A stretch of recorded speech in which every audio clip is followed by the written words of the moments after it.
Sir এই মডেলটা একটু দেখেন স্যার। কিসে এটা স্যার আমার এটা ডেট ফোন স্যার। এটা এখন আমার একটা পাশে ছিল, এটা আসার মানে এরকম দেখা গেল যে এটা দিয়ে আমাকে একটা ক্লাস যদি দেখে দিতেন আর মোবাইলটা ঠিক হবে নাকি এটা একটু একটু স্যার। এটা তো Redmi 14 Pro মনে হয় 14 না? জি স্যার, Redmi 14 14 আসার মানে স্যার। জি ঠিক আছে, ক্লাসে দেখাবো কি কিভাবে এটা ঠিক আগে সেটটা চালু আছে কিনা দেখতে হবে। প্রাথমিকভাবে তুমি দেখো, তোমার দিয়ে দেখায় খুলে সুন্দর করে সেটটা সেন্স দেখো, রিডিং দেখো, চার্জিং এর ইনপুট আউটপুট দেখো, করার পরে ব্যাটারিতে চার্জ আছে কিনা দেখো। এই স্টেপ স্টেপ তুমি কাজগুলো করে ফেলো। এরপরে যদি না হয় তাহলে আমি লাইভ ক্লাস করাবো, সমস্যা নেই। ওকে, দেখো মিটার দেখো, ফার্স্ট লাগাও, ফার্স্ট লাগাও, ফার্স্ট লাগাও।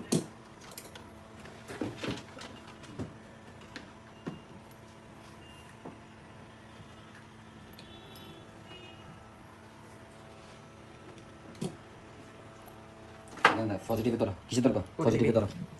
শর্টকাট আছে? নাই নাই। রিডিং দেখো, সেন্স আছে কিনা দেখো। পাওয়ার সুইচ দাও, পাওয়ার সুইচটা পুশ করো। রিডিং দেখাচ্ছে? হ্যাঁ, পুশ করছি। সেন্স করতে না, তাহলে এটা সেন্স ধীরে ধীরে কানেক্টরগুলো আগে এখানে যে কন্টাক্ট হচ্ছে কিনা দেখো, সুইচের সাথে মাদারবোর্ডের সাথে রেমনটা যেটা আছে ওটার সাথে কোনো কন্টাক্ট হচ্ছে কিনা দেখো। কন্টাক্ট হলে তাহলে তুমি, যদি কন্টাক্ট নষ্ট থাকে তাহলে তো তোমার সেন্স আসবে না। আস্তে আস্তে করে স্টেপ স্টেপগুলো করতে হবে, ঠিক আছে? এরপর আমি আসি।